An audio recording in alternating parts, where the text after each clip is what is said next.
Bom, pessoal, página 23, exercício 13 do Enem. A cerâmica possui a propriedade da contração, que consiste na evaporação da água existente em um conjunto ou bloco cerâmico, submetida a uma determinada temperatura elevada, em seu lugar aparecendo espaços vazios que tendem a se aproximar. No lugar antes ocupado pela água, vão ficando lacunas e, consequentemente, o conjunto tende a retrair-se. Considere que no processo de cozimento, a cerâmica de argila sofra uma contração em dimensões lineares de 20%. Ora, meninos, nós precisamos entender essa palavrinha que é o dimensões lineares. Lineares é em linha. Então, unidimensional, né? Cada lado vai diminuir 20%. Levando em consideração o processo de cozimento e a contração sofrida, o volume V de uma travessa de argila de forma cúbica de aresta A diminui para um valor que é... Por que eu sublinhei aquela dimensão linear, meninos? Porque o que o texto falou ali, ó, a contração é de 20% de forma linear. Então, se a gente tem uma travessinha cúbica, assim, ó, eu relembrei agora há pouco com vocês, né, que no cubo as três dimensões são iguais. A e A, comprimento, largura e altura é A. Depois de contraída, o texto ali falou que vai diminuir 20% linearmente em cada linha dessa. Ok? Então, o comprimento, se passou, se diminuiu 20%, passará a ser 80% daquilo, né?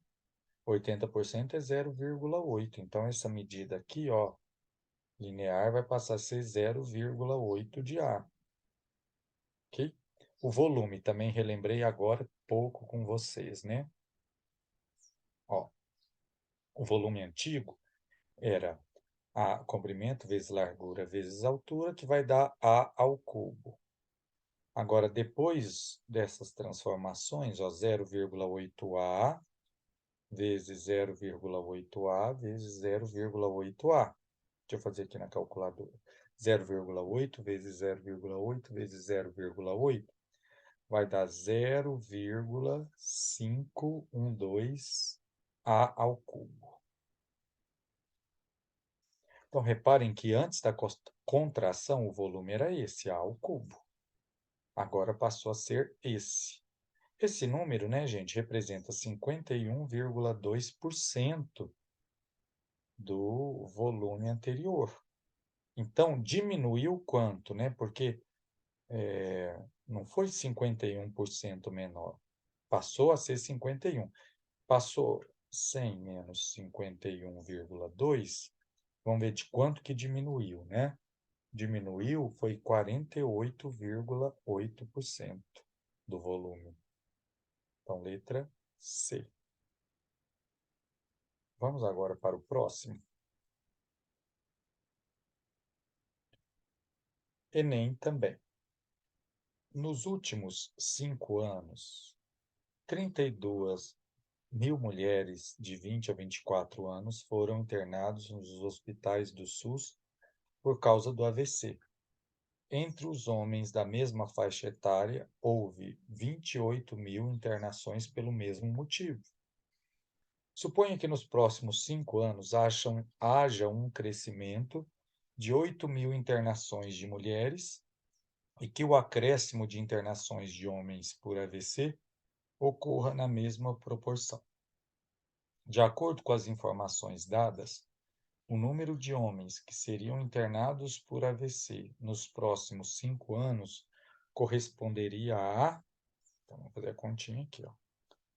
Homens e mulheres. Vai manter a mesma proporção que falou ali, né?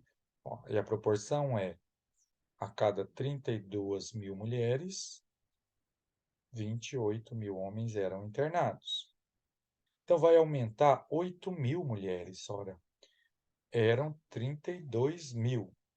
Aumentou 8 mil, vai passar a ser, então, 40 mil.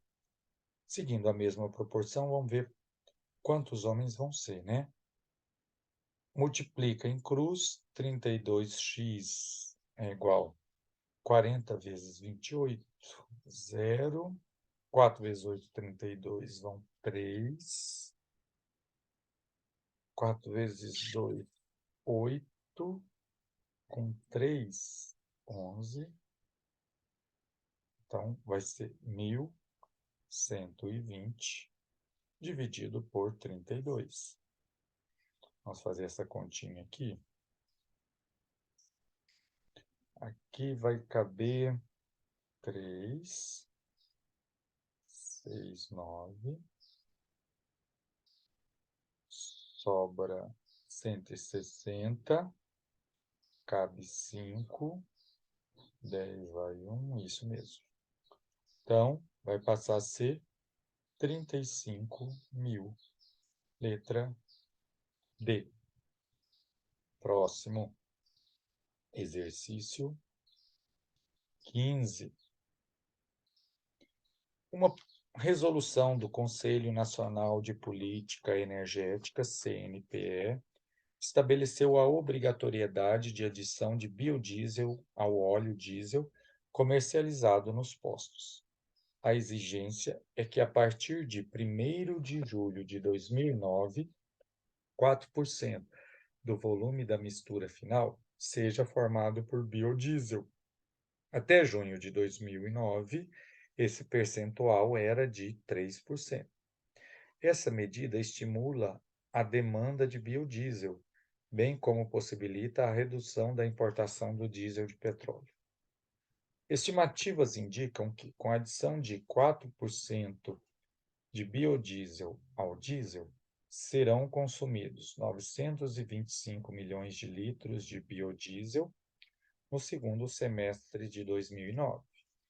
Considerando essa estimativa, para o mesmo volume da mistura final diesel-biodiesel consumida no segundo semestre de 2009, qual seria o consumo de biodiesel com adição de 3%? Bom, então, só fazer a nossa regrinha de 3, né? Ó, ele afirmou que, se for 4%,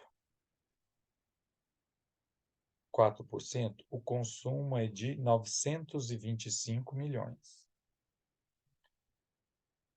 A pergunta é, se for 3%, vai ser x, ok? Multiplique em cruz. 4 vezes x, 4x. 3 vezes 5, 15, vai 1. 6 mais 1, 7. 3 vezes 9, 27. Então, 2.775 dividido por 4. Aqui vai caber 6. 6 vezes 4, 24. Sobram 3. 37 dividido por 4. Cabe 9.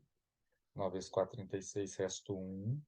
15 dividido por 4 vai caber 3. 3 vezes 4, 12. Sobra 3. 30 dividido por 4 cabe 7. 7 vezes 4, 28. Sobra 2 e 5. Milhões, né? Então, vai ser 693,75 milhões de litros. Bom, encerramos, gente, essa primeira parte aí, que era de grandezas diretamente proporcionais. Agora, nós vamos fazer grandezas inversamente proporcionais. A inversamente proporcional, gente, é que quando a gente dobra uma, a outra fica reduzida pela metade. Vamos supor o exemplo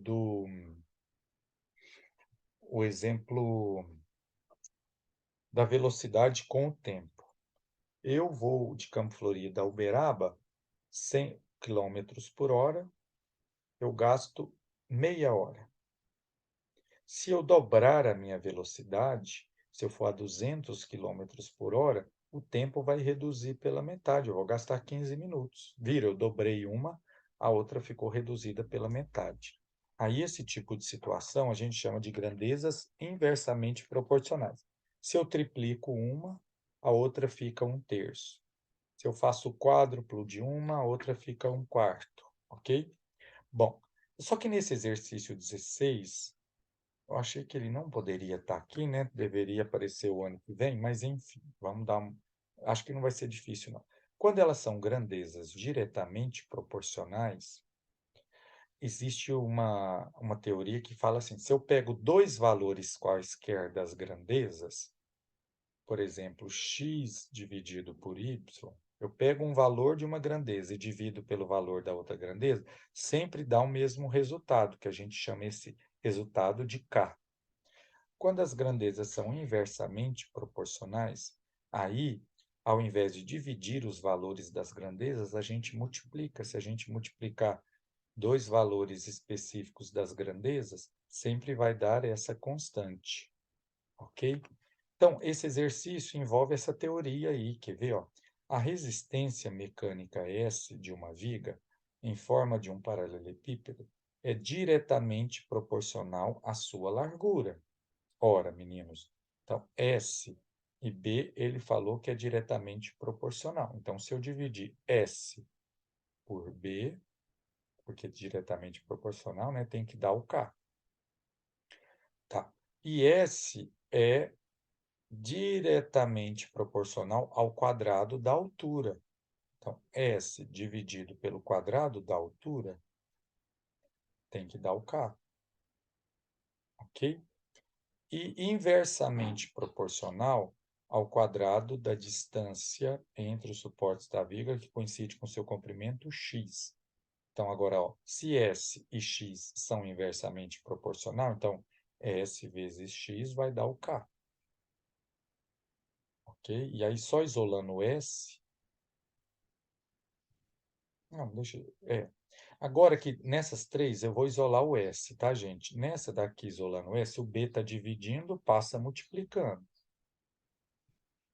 Nessa daqui, o D ao quadrado está dividindo, passa multiplicando.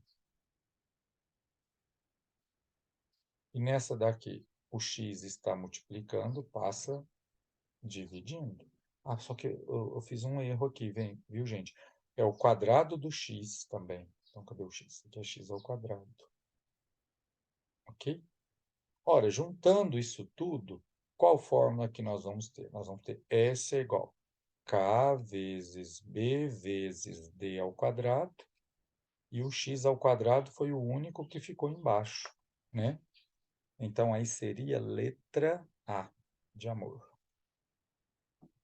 Vamos para o último exercício, então, desse vídeo. O exercício 17, também do Enem. A resistência elétrica e as dimensões do condutor. Um pouquinho de física agora, né? A relação da resistência elétrica com as dimensões do condutor foi estudada por um grupo de cientistas por meio de vários experimentos de eletricidade. Eles verificaram que existe proporcionalidade entre... Primeiro caso aqui, ó. Eu vou até colocar cada caso com cor diferente, tá? O primeiro caso eu vou pôr de vermelho, esse aqui, ó. Resistência R e comprimento L, dado a mesma área. Então, reparem aqui, se você olhar aqui, ó, nesse primeiro caso, a área é a mesma, ó, aqui, ó, onde eu gosto, né, quando eu dava aula de física, esse negócio de resistência elétrica, eu gostava de fazer uma analogia com uma água passando no cano. Então, reparem, ó, se eu tenho um cano, onde aqui, ó, a área onde a água vai passar é a mesma. As únicas coisas que vão mudar é o comprimento. Reparem que aqui é um comprimento L, e aqui ele dobrou o comprimento para 2L. Ora, gente, um cano, né? Se você dobra o tamanho do cano, a resistência à passagem da água também não fica dobrada? Porque se ele fosse curtinho, ó, a resistência terminaria aqui. Agora, como ele é mais comprido, né, a resistência vai ter o dobro para a passagem da água, certo? Então, se eu dobro o comprimento, a resistência dobra. Então, aqui, ó, meninos, é uma relação direta. Dobrei uma, a outra ficou dobrada. Ok? Agora, vou pegar um verde aqui para a segunda situação. Resistência e área dado o mesmo comprimento. Então, nesse segundo caso aqui, ó, reparem que o comprimento do cano, né, no caso do fio aqui, O comprimento foi o mesmo, foi L. O que mudou? A área aqui, olha aqui a grossura, que a área aqui dobrou a grossura, né? Ora, se dobra a doçura, não fica a grossura, não dobra, não fica mais fácil da água, da corrente elétrica passar? Então, quando você dobra a área do fio ou do cano, a resistência diminui, porque fica mais fácil passar, ok? Dobrou a área, ó, a resistência foi pela metade. Então, aqui agora é inversamente. Foi como eu falei ali do meu carro com a minha velocidade, né? Dobrei uma, a outra ficou reduzida pela metade. E o último caso, a gente estuda isso muito no terceiro colegial, viu? Em eletricidade e em física. Agora, a resistência vai ser a mesma, ó. O R e o R. Ora, se você dobra o comprimento do fio ou do cano para que a resistência seja a mesma, você vai ter que compensar dobrando a área, ok? Porque uma vai compensar a outra. Você dobrou o comprimento, porém você pegou um cano, um fio mais grosso para facilitar a passagem da água ou da corrente elétrica, no caso, ok? Então, aqui é diretamente. Então, ficou direta, inversa e direta. Seria a letra C de coração. Gente, encerramos esse vídeo. Já estamos terminando. Muita fé. Força em Deus. Cadê, gente? Tchau, tchau.